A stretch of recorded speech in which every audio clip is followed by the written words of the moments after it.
Hey North Coast, this is Chris Hilken coming to you from the book of Exodus today for today's daily dose. Exodus chapter 8. Exodus chapter 8 finds itself in the middle of this narrative about God's people, the Hebrews, being trapped in slavery in Egypt. They're confined, they're forced to build things, they're forced to work in slavery. And there's really no hope for conclusion. And then it says that God hears the cries of his people. He sends a man named Moses, if you're familiar with the story. Moses then goes and confronts Pharaoh and says basically, let my people go, let God's people go to make sacrifices to the Lord in the desert. Pharaoh says, you want me to get rid of my workforce for free? Basically, leave. Are you kidding? This is stupid. So God says, well, let me offer some incentives in this process. So he calls them plagues. So there's 10 different plagues that God sends on Pharaoh and the Egyptian people to try to coerce them. Like, when I said let my people go, I really meant let my people go. And so one by one, these plagues come on the land, and Pharaoh's heart is hardened and it's stubborn, and he won't let them go for 9 plagues, and he finally lets them go after the 10th plague. But I want to focus on one of the plagues in the middle, and a reaction that as I'm reading this really kind of struck me, and it's the plague of frogs, and here's how it plays itself out. It says this: Then the Lord said to Moses, go to Pharaoh and say to him, this is what the Lord says, let my people go so that they may worship me. If you refuse to let them go, I will send a plague of frogs on your whole country.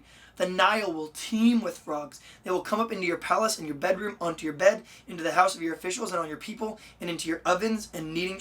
Imagine frogs in your ovens. These aren't the ovens that you turn on and off. These are the ones that are kept heated for food.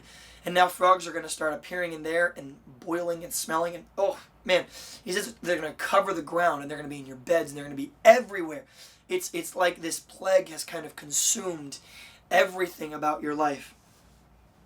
The frogs will come up on you and your people and all of your officials. Then the Lord said to Moses, tell Aaron to stretch out his hand with your staff over the streams and canals and ponds, and make frogs come up out of the land of Egypt. And so this happens, and Pharaoh is hacked. And so he kind of resolves. He goes, okay, I'm fine. I'll let your people go to offer a sacrifice, but then I want them back. Okay, so he immediately says, I'm going to let it happen. He's going to later go back on what he said, and he's going to say, no, forget it. In fact, and then he keeps doubling their labor and doubling their workload, making it worse and worse for them. And then here's how it plays out, verse 9. Pharaoh summoned Moses and Aaron and said to them, pray to your God to take away this plague from me and my people, and I will let your people go to offer sacrifices to the Lord. Moses said to Pharaoh, I leave to you the honor of setting the time for me to pray for you and your officials and your people, that you and your houses may be rid of the frogs, except for those that, they were in the Nile to begin with. So Moses goes, okay, you want this plague out of your life, you want God to remove something from your life, you got it. Now I'm going to let you decide when it's going to happen. And in the answer to that question of when do you want the plague out of your life, when do you want the frogs out of your bed, when do you want them out of your ovens, when do you want them out of your households, when do you want them out of everything that you're doing, the answer to that question for anyone who's rational goes, now. But here's Pharaoh's response. I'm going to leave you the honor of setting the time. Pharaoh responds, tomorrow. Moses replied, it will be as you say, so that you know that there is no one like the Lord our God. The frogs will leave you and your houses, your officials and your people. They will remain only in the Nile. Then he's going to go back and he's going to rebut what he said, and Pharaoh's going to go back on his word. But don't you love that? God says, I can redeem you from whatever brokenness that you're in. You turn back to me. If it's an addiction, if it's a state of brokenness, if it's a loss of identity, if it's sexual sin that you're caught in the middle of, I want to buy you back from it. It's plaguing you. It's in your household. It's in your bed. It's in everything. It smells. It's gross. It's keeping you from a healthy relationship. And I can do that today. And how often is our response?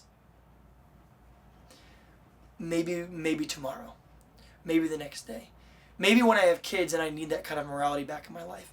Or maybe after this season of selfishness, then I'll go back. Or maybe after I've run the race with this girl and experienced everything, then I'll go back to doing sexuality God's way.